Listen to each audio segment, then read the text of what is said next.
આધુનિક યુગમાં પણ હિન્દુ તહેવારોની શ્રદ્ધા અડગ રહી છે। ત્યારે ભરૂચમાં નોળિયા નોમની પૂજા ગામડાઓ અને શહેરોમાં એક સરખા ઉત્સાહથી કરવામાં આવી હતી। ગામડાઓમાં લોકો આજે પણ સાક્ષાત નોળિયાના દર્શન કરીને પૂજા કરે છે। શહેરમાં નોળિયા જેવા ન મળતા હોવાથી બ્રાહ્મણો લોટના નોળિયા બનાવીને પૂજા કરાવે છે। આ રીતે તહેવારની શ્રદ્ધા જળવાઈ રહે છે। શ્રાવણ માસમાં એક પછી એક આવતા તહેવારોમાં નવી પેઢીને જોડવા માટે વડીલો થોડી બાંધછોડ કરી રહ્યા છે। શીતળા સાતમમાં પરંપરાગત ખોરાકની જગ્યાએ આધુનિક ફાસ્ટ ફૂડ પણ સામેલ થઈ ગયું છે। શહેરીકરણને કારણે સિમેન્ટ કોન્ક્રીટના જંગલમાં પર્યાવરણના રક્ષક ગણાતા નોળિયા અદૃશ્ય થઈ ગયા છે। આમ છતાં નોળિયા નોમની પરંપરા ચાલુ રાખવા માટે બ્રાહ્મણોએ લોટના નોળિયા બનાવવાની પ્રથા શરૂ કરી છે। તો ભરૂચ શહેરના અનેક વિસ્તારોમાં આજે મહિલાઓએ લોટના બનાવેલા નોળિયાની પૂજા કરી અને ઉપવાસ રાખ્યો હતો।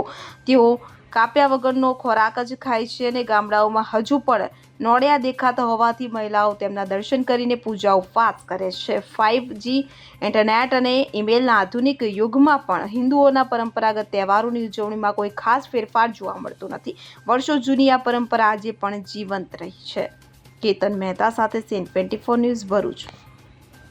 હવે જુઓ દેશ દુનિયાની તમામ ખબરો તમારી આંગળીના ટેરવે।